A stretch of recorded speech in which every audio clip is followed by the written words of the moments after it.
my name is Ian Hunt. I'm a senior instructor in the chemistry department.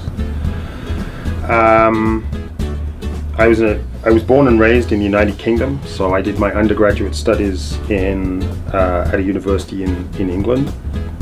As part of that, I spent a year as an exchange student, where I went and spent a year at the University of Massachusetts in Amherst. After that, I went to grad school. I stayed at the undergrad university I was at, which was the University of East Anglia. After I finished my PhD, I spent a year as an industrial postdoc at a pharmaceutical company.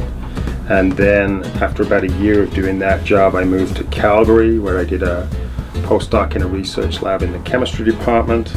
And after about 5 years, that transitioned into a teaching role, which has gradually developed and evolved since then. I typically teach Organic Chemistry 1, which is Chemistry 351, and Organic Chemistry 2, which is Chem 353, and an Advanced Organic Spectroscopy course, which is Chemistry 559.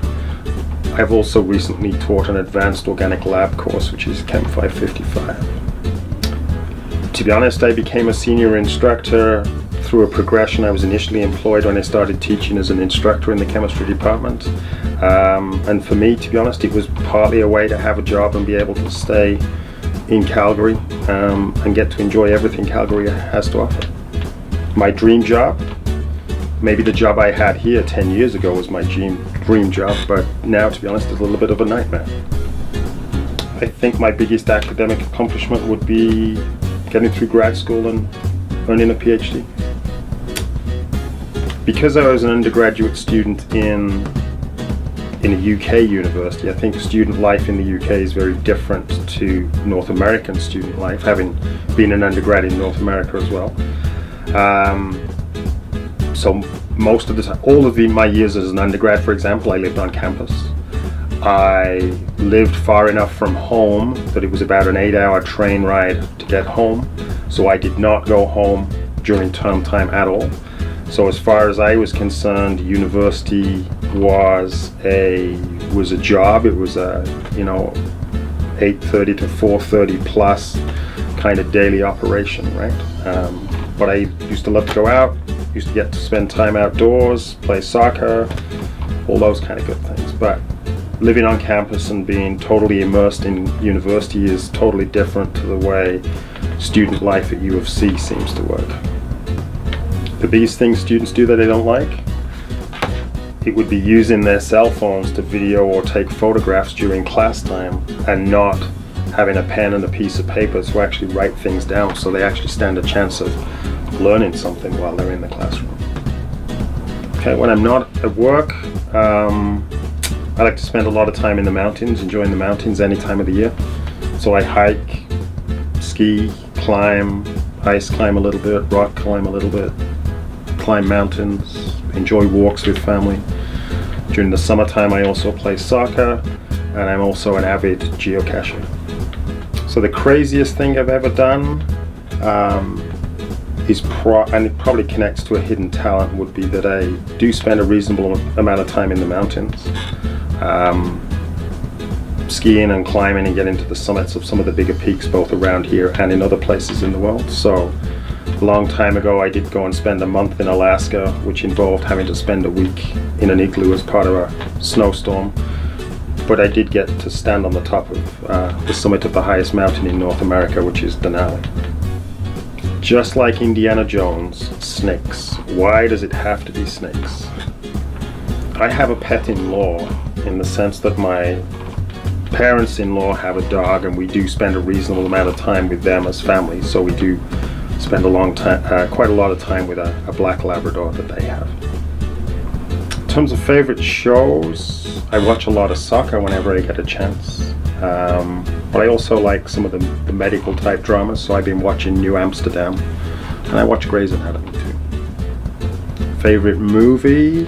I'm going to go with Apollo 13. My favorite junk food is probably chips. What flavor? It depends on the day. Really and honestly, it depends on the day. Number one would be my family. Number two would be the opportunity to get outdoors. and number 3, some geocaching. How much sleep do I get? Let's say about 7 hours these days. I need my sleep, so I try to make sure I get it and catch up with it whenever I can. I think the biggest thing students need to take away from a science-based university class is probably a curiosity of why and how things work. I don't need them to learn a bunch of chemistry, but I'd like them to be curious about the world around them. So some general advice. Life is going to throw decisions at you at times, and many of those decisions are going to be unexpected. So my advice to you would always be to think about, what do you really want to do? What are you going to be happiest doing? Because if you try to do things to make other people happy, maybe at the end of the day it's not going to work out for you, and you're going to regret not taking opportunities that you would have liked to have taken because you were more worried about what somebody else wanted you to do at that time. So I would always say, go with your heart and follow those goals, and don't worry about decisions until you have to, because you never know what opportunity is just around the corner for you, and when that opportunity arises, make the decision that you feel is right for you and go for it. In terms of research, I honestly believe that students need to make sure they've got a really strong, broad, well-rounded background and a good grasp of the discipline before they commit too far to research. Research can be very difficult, very time-consuming, and very frustrating when it doesn't work very well. So it requires commitment and dedication to continue to push through those difficult times in order to get good results, right? Just the commitment and dedication.